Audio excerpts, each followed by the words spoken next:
Well, good morning, Happy New Year, and I hereby call this meeting to order. We have a number of special guests, and I would like to introduce Representative Nicole Miller. Where is she? Oh, right there. I was looking at, you usually sit over here. You confused me. All right. And Representative Denise Crosswhite Hayter, who is there, very good. Senator Darcy Yeck, nice to see you again, thank you. And Paul Zachary, of course, in his spot back there, the city of Tulsa. And then former Secretary of Transportation Mike Patterson. So lots of luminaries here, and we appreciate the support of the representatives and Senator Yeck. I know that you believe in transportation, and we certainly appreciate that, so thank you. Commission Secretary, please call the roll. Mr. Boswell? Here. Mr. Studeville? Here. Ms. Billy? Here. Mr. Freimiller? Mr. Dyson? Here. Mr. Alexander? Here. Mr. Scott? Here. Mr. Junk? Here. Mr. Peterson? Here. Thank you. Director Gatz, you're recognized to present.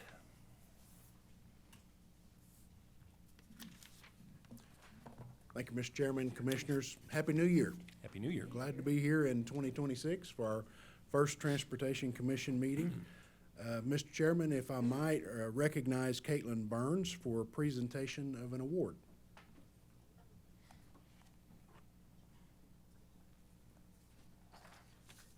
Good morning, Commissioners. Good morning. I'm honored today to announce the winner of our first Excellence in Community Engagement Award. This internal award will be presented annually to the district who goes above and beyond in their community engagement efforts to better serve their local communities. As most of you know, the community engagement team was created about a year and a half ago as Director Gatz wanted a more intentional community engagement effort focused on connecting with the public in a meaningful way during the project process above and beyond what's required through public involvement. The community engagement team is part of the Government and Community Affairs Division and is led by Dr. Rhonda Fair, who is unfortunately not able to be here today. Since the rollout of this program, the districts have embraced the new community engagement efforts across the state, and we're excited to see how much more the program can grow in 2026. One district stood out the most. This district had a lot going on last year. The causeway damage and the Roosevelt Bridge, where the team sprung into action immediately and went in person to local businesses to let them know about the emergency repairs being made and how it would affect them and their business. Next, we had intentional face-to-face survey efforts in Valiant to get feedback directly from the community to hear where we can improve and what we can do to better inform future projects.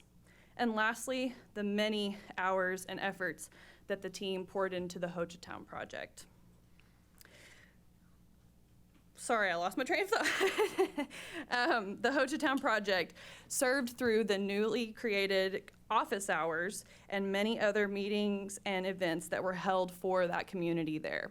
All of these efforts were indeed a lot of work, but we know it is a meaningful investment in the communities that we serve, and the impact was and is highly recognized.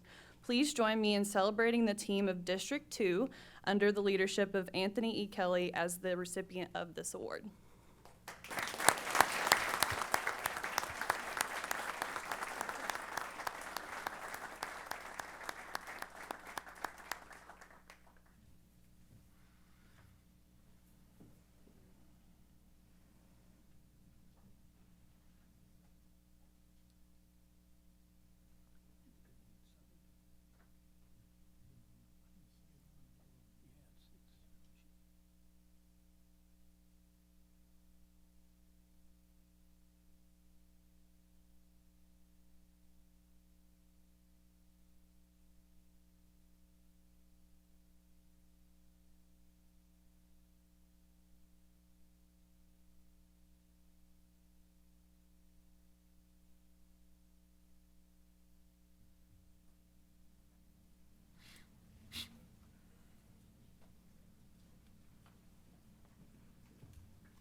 We'll have another photo op here in just a second. So, Okay. Mr. Chairman, if I might, and foremost, a lot of the feedback that I have received from the commission, certainly from the legislature, is we occasionally miss the mark when it comes to community engagement, and really, and it's beyond just what we go through with our environmental process. It is true engagement and keeping the community and the leaders up to speed with what's going on with the projects. And you know, construction is challenging always, 100% of the time. You're solving for variables every day in a construction work zone, and the impact to locals can be significant, and usually is significant. So again, through a collective conversation, we've really ramped those efforts up. District 2 and their efforts this year with Caitlin and her team really exemplify what we're trying to accomplish. So expect to see more of that as we go forward.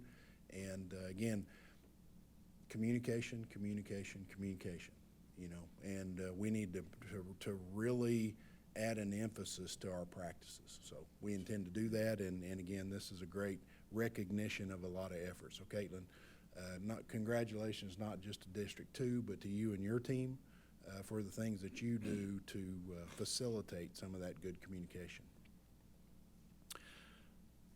Good work is always great to recognize, and Mr. Chairman, if I might bring up Brent Burwell with the American Concrete Paving Association for the presentation of an award on a significant project that had a really, really good outcome. So, Brent.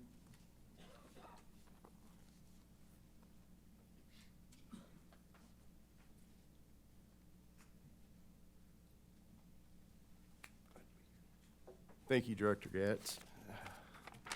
Mr. Chairman, members of the commission, thank you very much for allowing us to be here today. I've been with the association for, I believe this is my 25th year, and I don't think we've missed a single year that we weren't able to bring back to this commission an award-winning, a national award for one of our projects. So, needless to say, I'm very proud of our efforts, of our members' efforts, and DOT's efforts. The American Concrete Pavement Association announced the recipients of the 36th Annual Excellence in Concrete Pavements Awards at their annual awards banquet in Carlsbad, California, December 4th of this year. These awards recognize concrete pavements constructed in the United States and Canada for their high-quality workmanship, excellence, and creativity in concrete paving projects.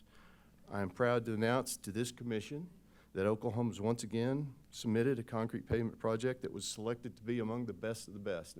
And when I say the best of the best, I'll remind you that all of these candidates for these awards had to be selected as the best in their state to be eligible for these awards. So they've already been through one round, and this is the national award. This project not only won first place in its category, which was the divided highway rural category, but it also won an additional award for best in show, so best of all of these categories, for the innovation award. It was for the unique application of a custom conveyor system designed to transport materials safely over active traffic, eliminating more than 7,000 truck trips through live lanes and greatly enhancing the safety of both the workers and the traveling public. It was a very innovative operation they had down there. So please join me in welcoming the winners of both the Gold Award in the category of Divided Highways Rural and in the Best in Show for Innovation Award, I-35, Garvin County, Wynnewood, Oklahoma.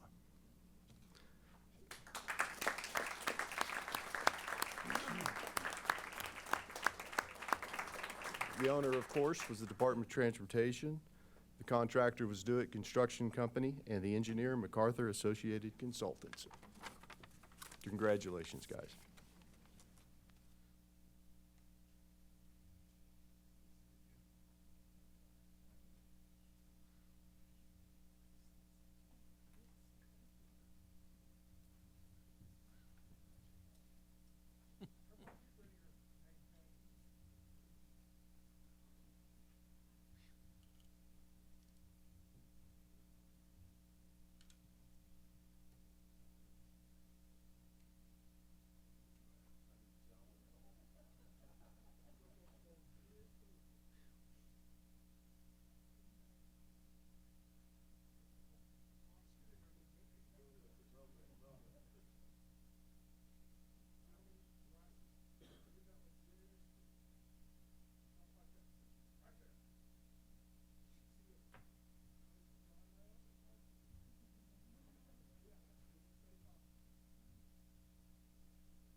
it is gratifying to have the partnership that we do with our contractors in the industry and see outcomes like this, project in and project out.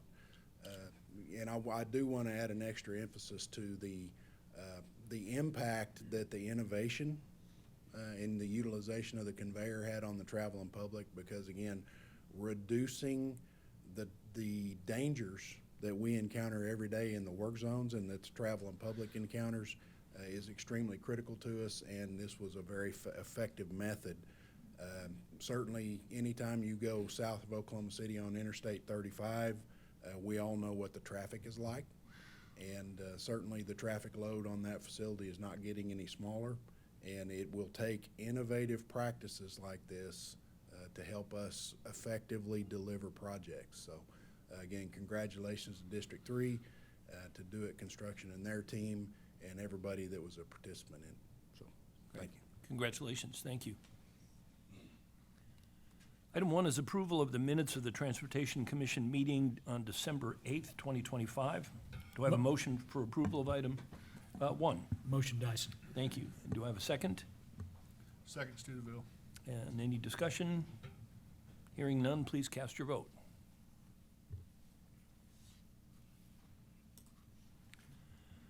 Motion passes. Thank you very much. The consent docket contains item 2. If any commissioner would like to pull that item out for discussion, you may do so at this time. Otherwise, I'll hear a motion for approval of the consent docket. Motion to approve, Scott. Thank you. And a second? Second, Boswell. Okay. Got your pick, Junk? Thank you. Please cast your vote.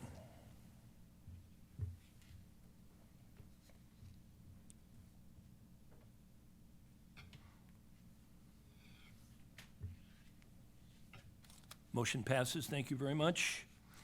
Item 3 is engineering contracts. Mr. Hernandez, you are recognized to present.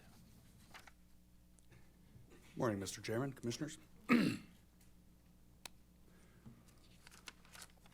Item 3 is engineering contracts. This says project specific on the top of the heading, but Part A is actually statewide. Part A is inspection and inventory of billboards and junkyards. This project will provide inspection and inventory of billboards and junkyards throughout the state right-of-way. The department has selected WSB LLC to provide this service at a contract value of $1,321,223.51. Final deliverables will be due by June of 2027. Part B is project specific. This is District 1 in Cherokee County, US 62. Project intent here is to reconstruct and rehabilitate the existing facility and improve drainage. The department has selected Holloway, Updike, and Bellin to provide engineering services at a contract value of $797,600. Construction phase of this project is included in the 8-year construction work plan with a scheduled let date federal fiscal year 2030. Part C is District 1, Okmulgee County. This is US 62 as well. Project intent here is to add shoulders to a 2-lane highway, reconstruct and rehabilitate the existing facility. The department has chosen MKEC Engineering to provide engineering services at a contract value of $2,470,505. This project has been prioritized and will be developed, but was fiscally impacted in the latest 8-year construction work plan rebalance. So it is still a priority, but it's moved out beyond the 8-year construction work plan due to funding stresses over the last year. Part D is District 3, Cleveland County. This is I-44 at Southwest 89th Street. Project intent here is to add capacity to the roadway, improve access, and replace the 89th Street bridge over I-44, 89th Street over, I-44 over 89th Street on existing alignment. The department has selected MacArthur Associated Consultants to provide engineering services at a contract value of $2,512,246.38. Construction phase of this project is included in the 8-year construction work plan with scheduled let date federal fiscal year 2029. Part E is District 5. This is in Blaine County, State Highway 8, north of Okeen. Project intent here is to add shoulders to a 2-lane highway and improve access to adjacent facilities. The department has selected Hudson Prince Engineering and Inspection to provide engineering services at a contract value of $1,212,235. Right-of-way phase for this project is included in the 8-year construction work plan with a program date, federal fiscal year 2027. Part F is District 5 Custer County. This is State Highway 33. Project intent here is to add shoulders to a 2-lane highway and evaluate and improve skewed intersections. Department has selected Freeze and Nichols Incorporated to provide engineering services at a contract value of $2,078,500. Construction phase of this project is included in the 8-year construction work plan with scheduled let date federal fiscal year 2031. Part G is District 5. This is Washita County, State Highway 55. Intent here is to add shoulders to a 2-lane highway and reconstruct or rehabilitate the existing facility. Department has selected Cowan Group Engineering to provide engineering services at a contract value of $1,216,105. Construction phase of this project is included in the 8-year construction work plan with a scheduled let date federal fiscal year 2031. Part H, this is in District 8, Delaware County. This is State Highway 125. The intent here is to add shoulders to a 2-lane highway and reconstruct and rehabilitate the existing facility.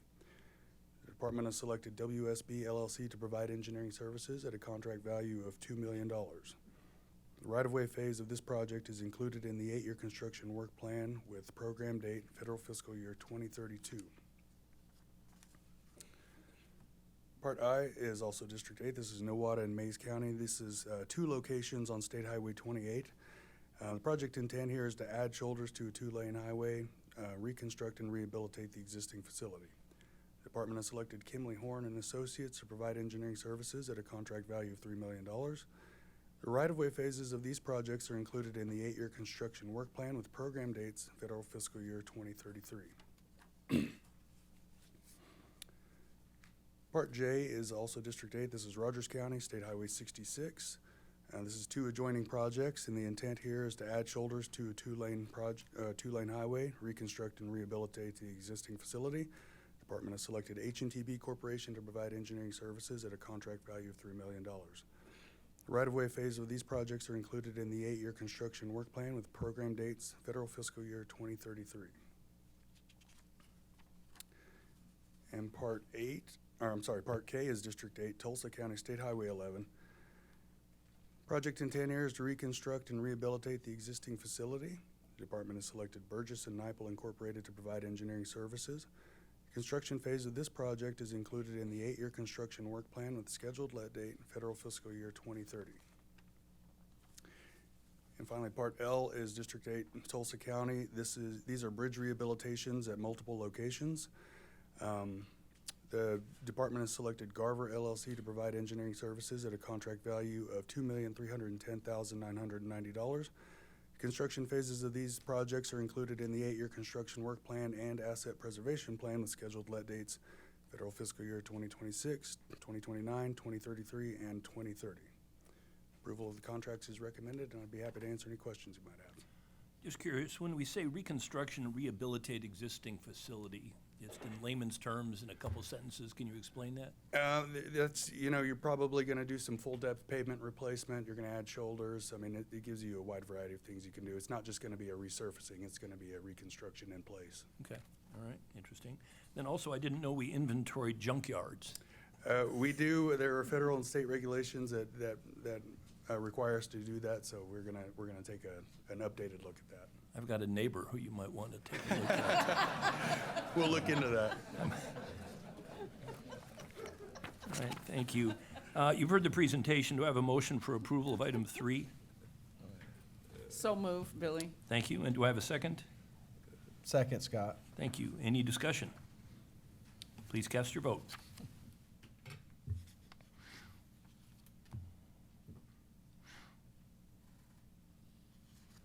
Motion passes. Thank you very much. Item 4 is engineering contract supplements. Mr. Hernandez, you're recognized to continue. Thank you. Part A is District 1, Wagner County. This is a city bridge in Coweta. This is south of 289th Street over Coweta Creek. Project intent here is to replace this bridge on existing alignment. The department has previously selected Consor North America to provide engineering services. This is their first supplement for final design. Project was included in the Bridge Formula Program approved at the November 6, 2023 Commission meeting with scheduled let date in federal fiscal year 2027. Part B is District 3. This is Cleveland County State Highway 9. The project intent here is to add capacity to a roadway and reconstruct and rehabilitate the existing facility. Department has previously chosen EST Incorporated to provide engineering services. This is their first supplement. It's to change the plans from extending 3 bridge structures to replacing them. The construction phase of this project is included in the 8-year construction work plan and scheduled let date federal fiscal year 2032. Part C is District 6, Ellis County. This is US 60. Intent here is to add shoulders to a 2-lane highway. The department has selected Consor North America previously to provide engineering services. This is their first supplement. Supplement value is $87,000. The construction phase of this projects are included in the 8-year construction work plan with scheduled let dates federal fiscal year 2031. Part D is District 7, Carter County. This is US 70. Just west of Ardmore. This is to add traffic control devices, geometric improvements, safety improvements, and reconstruct and rehabilitate the existing facility. The department has previously selected Smith Roberts Baldschweiler to provide engineering services. This is their first supplement at a value of $115,000. The construction phase of this project is included in the 8-year construction work plan with scheduled let date in federal fiscal year 2030. And that's it for the supplements. Approval is recommended. I'd be happy to answer any questions you might have. Thank you. You've heard the presentation. Do I have a motion for approval of item 4? Motion, Dyson. Thank you. And a second? Second, Alexander. Thank you. Any discussion? Hearing none, please cast your vote.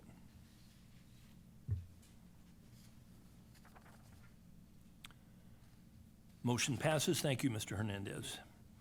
Item 5 is change orders with cumulative total of $150,000 or less. This is for information only. Mr. Leonard, you're recognized to present. Good morning, Mr. Chairman. Good morning. Commissioners. Yes, item 5, parts A through X. These are change orders on projects which have a cumulative total of change orders of $150,000 or less. This item is presented for information only, no actions necessary, but I'd certainly be glad to answer any questions. Thank you. If there are no questions, Mr. Leonard, you're recognized to continue to item 6, change orders with cumulative total greater than $150,000. Thank you, Mr. Chairman. Yes, item 6, parts A through M. These are change orders on projects which have a cumulative total of greater than $150,000. This item is recommended for your approval, and I'd be glad to answer any questions. Thank you. These are rather discussed in detail in the subcommittee that I'm part of this morning with Commissioner Alexander and Commissioner Junk. So you've heard the presentation. Do I have a motion for approval of item 6? Motion, Junk. Thank you. And a second? Second, Alexander. Thank you. Any discussion? Hearing none, please cast your vote.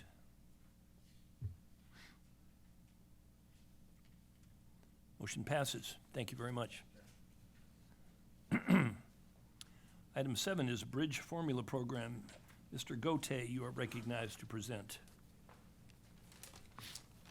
Good morning, Mr. Chair, Good morning. Commission. I have agenda item number 7, the Bridge Formula Program for City Bridges. Recognizing the importance of decreasing the number of structurally deficient bridges, the department has selected 10 structurally deficient bridges within the incorporated city limits of Hara, Coweta, El Reno, Blanchard, Elk City, and Tuttle for participation in the BFP City Bridge Formula Program, which was initially presented to you in July of 2022. The department will work in conjunction with these cities to address these structurally deficient bridges. The selection process evaluates each structure, helping to establish prioritization. Consideration is given to the annual average daily traffic, school bus routes, load postings, age of structures, and traffic safety. Approval is recommended, and I'll be happy to answer any questions. Thank you. You've heard the presentation. Do I have a motion for approval of item 7? Motion approved. Scott. Thank you. And do I have a second? Second, Billy. Thank you. Any discussion? Hearing none, please cast your vote.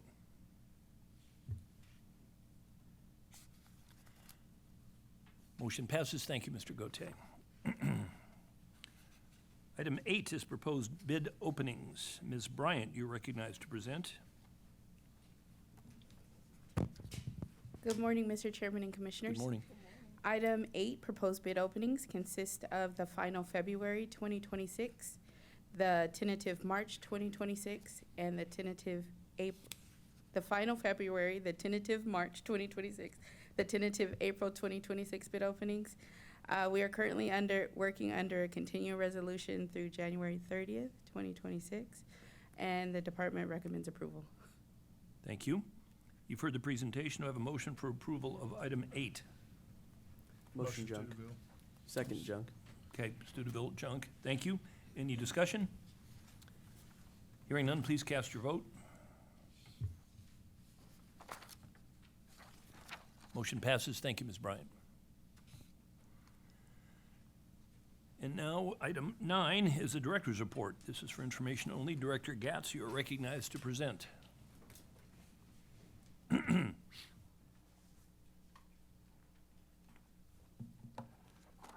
Mr. Chairman, Commissioners, and I think we've got some photos that we're going to put up, but want to talk just for a minute about the oversized load that traveled on the Will Rogers Turnpike in December, and just add a little bit of emphasis to we talk a lot about securing loads, and especially, as we get into the springtime months and we've got more people out hauling things, and we always remind everybody to, strap it down, chain it down, make sure it stays in the bed of your pickup on the flatbed. And we probably don't emphasize enough that sometimes you might have to get a tape measure out. An overheight load, yeah, it was definitely strapped down. But this overheight load impacted 6 bridge structures on the Will Rogers Turnpike. And again, as you can see, it was substantial. That's a utility pole base of some kind. But one of the reasons that we have a routing and permitting system and that we worry about trucks that are transporting this type of equipment is because of this. And again, we specifically route them. This load was not routed, and certainly was not observing the travel ways that they should have been sticking to. The fact that they hit 6 of these bridges is on the inexcusable side. But again, the good news is 3 of these bridges were closed, 3 more significantly damaged. With all that considered, the Turnpike Authority in a very short period of time was able to get out there and get those county bridges open back up by Christmas. Because again, when you close 3 county bridges in a very short distance, these are all over the top of the Will Rogers Turnpike, the local traffic patterns and the disruption to that is significant. So again, kudos to the Turnpike for getting out there and getting things buttoned up. But I want to put a big old exclamation point. If you're hauling anything, especially something like that, please observe the state laws, rules, and regulations along with the federal laws, rules, and regulations, and make sure you're traveling on a highway that will support that kind of a load. That is simply inexcusable. I mean, that company, we talked about that in our subcommittee meeting, but that company has questionable safety records and probably should be put out of business if they're not already.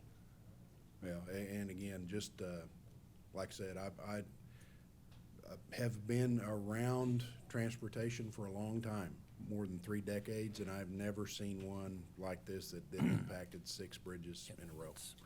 So again, thought it was worth calling a little bit of attention to, and again, just reminding everybody, we've got processes in place it is our job 100% in the Department of Transportation to make sure that Oklahoma can move loads like that. We have to. And that's why we have so many mechanisms in place to do it safely. And again, we just need the help of the companies to accomplish that. Talk for a minute about the federal funding status and our continuing resolution. As you recall, we have a continuing resolution that runs through January the 30th of this year. The Congress has at least a plan put together to take up appropriations bills They've got 9 left to pass. They're going to do that in groups of 3. The Transportation, Housing, and Urban Development THUD bill is in the last group of 3, as we understand. And again, as long as the Congress keeps things moving, they certainly can get that done before January the 30th.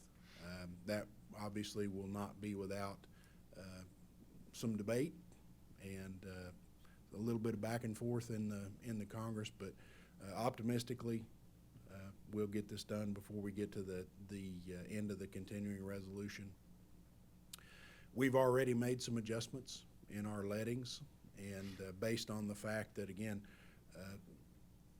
about half of our program, 50% of it is federal funding. So again, our letting lists look different when we can't count on having access to federal funds. So we're going to continue to monitor this very closely, but optimistically, and hopefully by the time we get to the next commission meeting, we'll be able to advise you that we've got a full year's worth of funding available to us, and we can get on with the business of improving the transportation system. If things don't go as planned and we start to run into problems, we will certainly advise you in advance of the February meeting as to what our plan is and what effect that will have. So we'll keep you posted. So, having chairman on the Senate side, Darcy Eck, and chairwoman on the House side, Nicole Miller, in the room with us, we've got budget hearings coming up. Our budget hearing and our Senate Appropriations Chair is Tom Woods, Senator.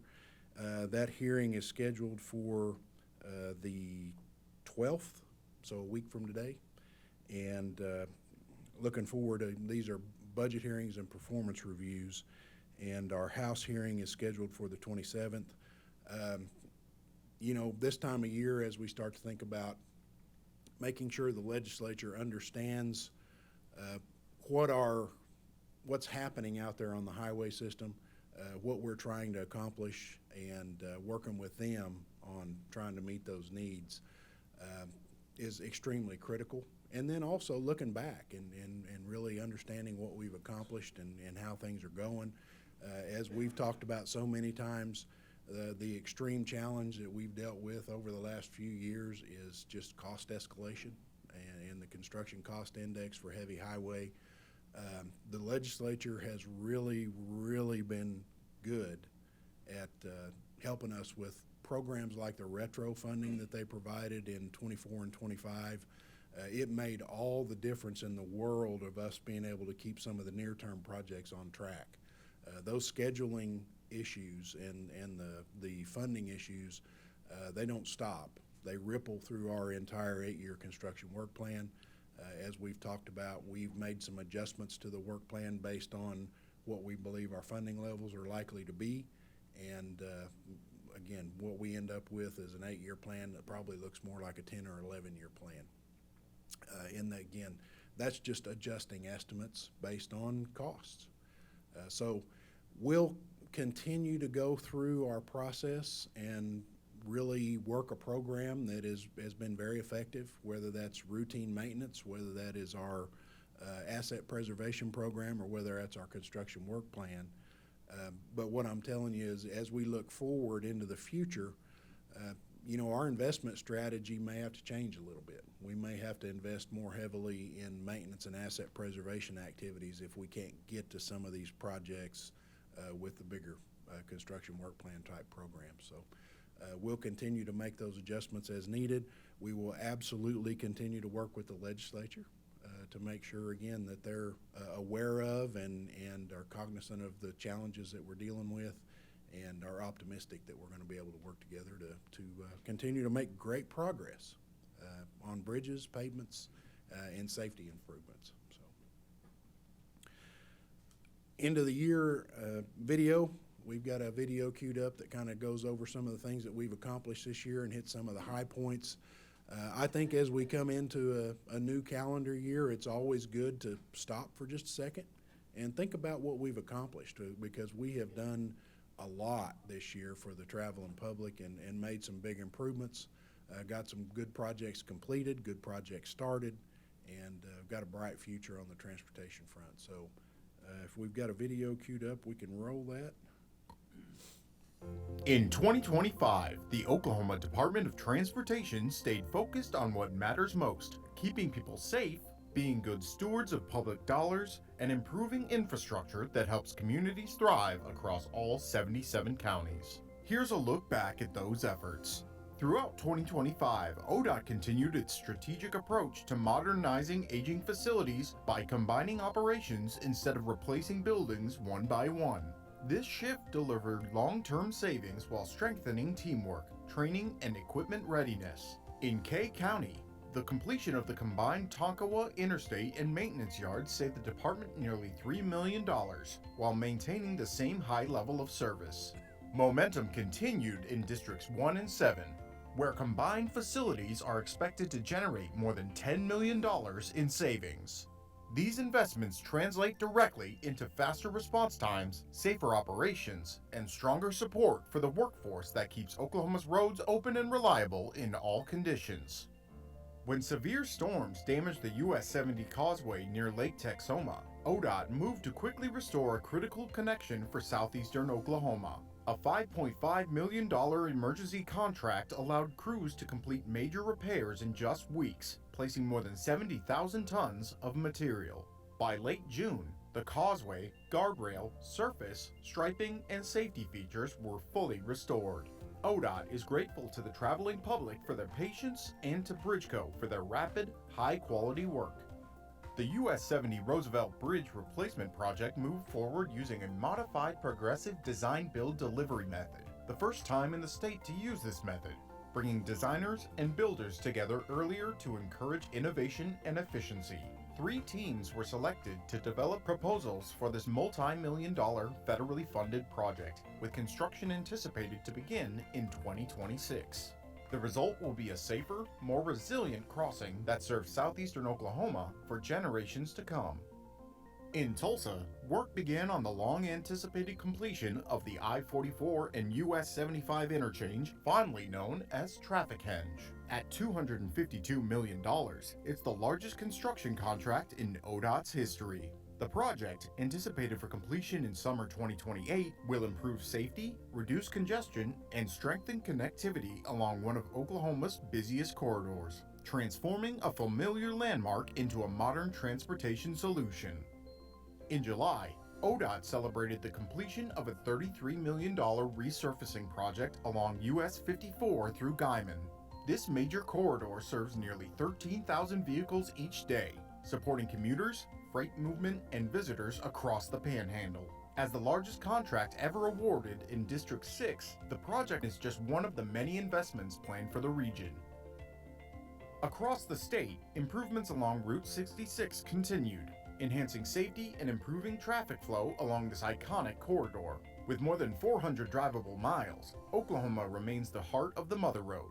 As the Route 66 centennial approaches, ODOT is working closely with state and tourism partners to prepare Oklahoma for a global spotlight. A more than $30 million investment between Edmond and Luther expanded portions of the highway to 4 lanes, improved shoulders, and upgraded key intersections, all designed to improve safety and reliability.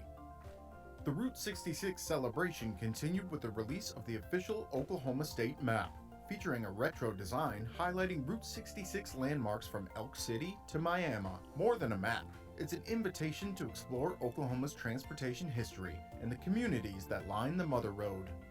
In El Reno, construction continued on a new roundabout at State Highway 66 and US 81, a $10 million investment designed to improve safety and keep traffic moving more efficiently. Scheduled to open in early 2026, the project will be ready to welcome travelers during the Route 66 Centennial. This year, the department launched Never Skip the Click, a statewide seatbelt safety campaign focused on saving lives. The message reached more than 49 million people organically through ODOT media and social channels. With Oklahoma ranking near the bottom nationally for seatbelt use, the campaign focused on rural drivers, turning a 2-second decision into a life-saving habit. Because buckling up matters. Every ride, every time. Keeping communities safe remained at the heart of everything ODOT did in 2025. Together, we're building a safer, stronger transportation system, and keeping Oklahoma moving today and well into the future.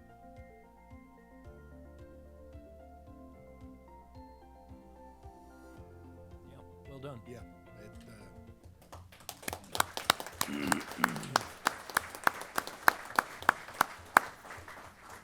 So many partnerships are reflected in that year in review. And again, you guys have heard me say many times that Oklahoma does transportation better than any other state.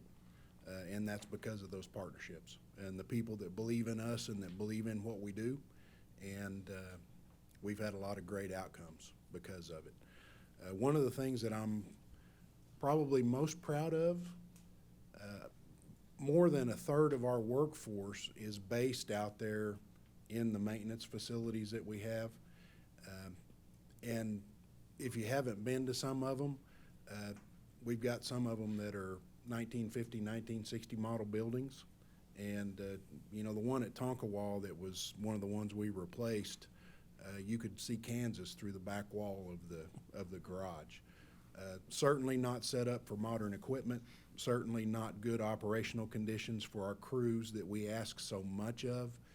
And as we work and do things like market studies and pay particular attention to compensation levels for our employees, as we look out into the field districts, the worst thing that we can do is ask somebody to come to work for us in a highly competitive job market and put them in a building that doesn't meet today's standards and needs. The thing I'm most proud of is the way that our field districts have come together and they've embraced this idea of being able to operate multiple counties and maybe an interstate maintenance yard, maybe even at some point a construction residency out of that single location. The cost savings make it possible for us to be able to replace these and continue to provide a very high level of service to the traveling public and a much better work environment for our workers. So again, I'm extremely excited about the progress we're making on that front. It is a move that, you know, we kind of started a few years back, but it really represents the Department of Transportation managing our transportation network, not based on county boundaries or district boundaries, but based on the needs of the entirety of the system. And again, we're going to continue to do that. And like I said, I've been very pleased with the way that our workforce is embracing these and looking for those opportunities now. So that's a big deal. And again, full of generational investments. You know, when you look at things like the 75 I-44 interchange in Tulsa and the hours that is going to save the traveling public in their daily lives once it's completed, nothing short of incredible. Being from El Reno, I can tell you that I got my ear bent more than once on a roundabout at Highway 81 and Highway 66 and how well that was going to function. My response was always, do you know how many hours of my life that I've spent sitting at a stoplight at Highway 81 and Route 66, and I'll never have to sit at a stoplight again. Once we got that facility open, everybody loves it. So very high functioning, super safe, and again, another success story where a new concept of a roundabout there has been introduced at the intersection of Highway 81 and Route 66, kind of where it all started. So great example of a successful safety investment. And we got many more to come. Talk about a few of them. Major projects that are coming up, US 75 over Polecat Creek. That's a bridge rehabilitation project that is going to begin today. And that is just north of the Creek Turnpike interchange in the Jinx area. It's going to affect Jinx, Glenpool, Okmulgee commuters in and out of Tulsa. One lane each direction for the duration of that bridge rehab. It'll be a relatively short construction zone in distance, and it'll be by highway construction standard a relatively short duration. We hope to get it completed in about a year, but it will be disruptive having to pull that down to one lane, and there's really no way to do a bridge rehabilitation on a project like this without going to one lane of traffic. So the traveling public needs to be aware of it. We want to encourage everybody, if you can, especially if you're traveling through at peak period, find an alternate route. There are lots of good ways to get in and out of some of those communities and areas that can avoid this construction zone. If you do travel it, please, please, please slow down, put away your distractions, and pay attention to the changing conditions out there, because you're going to go through one morning and traffic is going to shift, and you'll have a different condition whenever you go through the next morning. So not just in that work zone, but in all of our work zones. Traveling public, we ask for your patience while we make improvements that are going to be long-lasting, and for your help to keep us safe and keep you safe while you're traveling through. I-40 in Clinton, we've got an interchange project at Raymond Gary Boulevard that is the interchange at mile marker 65 and 65A in Clinton, and that is going to replace 4 at-risk bridges on I-40. And the current interchange is it's a half an interchange, so has created some confusing situations, especially as traffic volumes have increased on Interstate 40 and through the town of Clinton. It's a partnership with the city of Clinton, and going to rehabilitate and reconstruct existing interchanges and provide some better growth opportunities for Clinton. I want to give a shout out to Will Snipes and working with the city and the contractor. They've been able to come up with a phasing plan that substantially reduces the contract time and turn what could have been almost a 4-year project maybe into something more like a 2-year project. And again, to his credit and to the city of Clinton's credit for recognizing that the best way to reduce the impact of a work zone is to get done with it. And so we're going to get done with it faster and with their help. The 2 to 3 months will be the construction of the detours and the temporary widening and overlay of the existing westbound lanes necessary to accommodate head-to-head traffic while the eastbound lanes are reconstructed. So that's coming up. It'll be a little bit disruptive on the main line of I-40 and certainly to the community, and want to give everybody a reminder that that's about to get started in earnest. The US 70 Roosevelt Bridge project that we highlighted there on the year-end review a couple of times. One as an emergency and one again as a very innovative contracting method is continuing to progress. In November, the commission approved selecting 3 teams to enter into a contract to collaborate with the department to develop their best preliminary plan and construction cost proposal on the Roosevelt Bridge. We're using this alternative delivery method that we're going to call modified progressive design build, and it's really, we're going to be one of the first states in the country to use this. The risk model is extremely beneficial because we are going to get a cost proposal from the contractors at the end of this. Optimistically, the first stage of the contracting process with these 3 teams is underway. Justin Hernandez, Taylor Henderson, and Anthony E. Kelly are working very closely with those teams, and hope is to bring a final proposal from a successful team to the commission sometime mid to late spring. So progress on the Roosevelt, that will put that project in the beginnings of construction in calendar year 2026. So again, looking forward to that moving along. And want to close with a little bit of a safety message. And, I'm going to highlight winter weather and winter safety. The kind of as we sit here in January, and it's, I think, highs forecasted to be 72 degrees, kind of hard to think about winter weather, but it will come. And we really need to tell everybody and keep reminding everybody that when it does come, conditions can be treacherous. We had a little bit of a black ice event, especially in Tulsa and Oklahoma metropolitan areas here a few weeks ago, and has just served as a reminder on how challenging those conditions can be for drivers and for us to get out there. Black ice events are the toughest thing for us to try to fight, And, you know, there's nothing magic that we have that's gonna keep a bridge from flash freezing in conditions like that.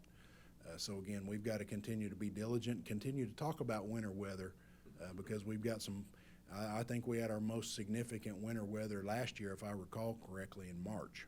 So we've got a few months of winter ahead of us, and I keep hearing them talk about, you know, some polar air that's gonna make its way down here, maybe over the coming weeks, and we've got to continue to be diligent and ready. A few of the tips, you know, if you travel, and if you don't have to travel, don't. Stay home. That's the best thing that you can do when we experience inclement weather. Watch for that black ice, especially when there's fog at low temperatures. Bridges freeze first, always. So and you know, the creek is usually the low point. That's where the coldest air collects. So if it's 34 degrees air temperature, that bridge could freeze because it could be just cold enough. So again, we experience that quite often, and even freezing fog can be treacherous. So again, pay attention to temperatures, pay attention to any precipitation that's falling. One of the things that it is just a good reminder, if you expect that there are slick conditions out there, even though the pavements might not be slick, but bridges are frozen, don't use your cruise control. You know, one of the biggest contributors to losing control of your vehicle is to losing traction when you're not expecting it. And if you got your cruise control on and your rear tires break loose, one of the first things you want to do is step on your brake, which is the worst thing that you can do on a slick bridge. So just a reminder, stay off that cruise control and really recognize the responsibility that we have as drivers behind the wheel. And then, man, Oklahoma has got some of the best meteorologists in the entire world. So, you know, be diligent in paying attention to what they're forecasting. And again, if they put a chance in their slick conditions, drive like we're going to experience slick conditions. And our teams will get out there as quick as they can. We're ready, and we'll do what we've got to do to try to keep things open. But again, recognize the conditions for what they might be, especially in the coming months. So with that, Mr. Chairman, again, Happy New Year to you and the commissioners, and looking forward to a bright 2026. Thank you. Thank you. Do commissioners have any questions or comments for the director? If not, thank you, Director Katz. Thank you, Mr. Chairman. Thank you. And I must apologize. I missed Viplov Reddy with FHWA and Rich Beer with INCOG, so my friends from a long time ago, so excuse me. If there's no other comments, then I'd hear a motion for item 10, which is adjournment. Motion, Dyson. Thank you. And a second? Second, Scott. Thank you. Please cast your vote.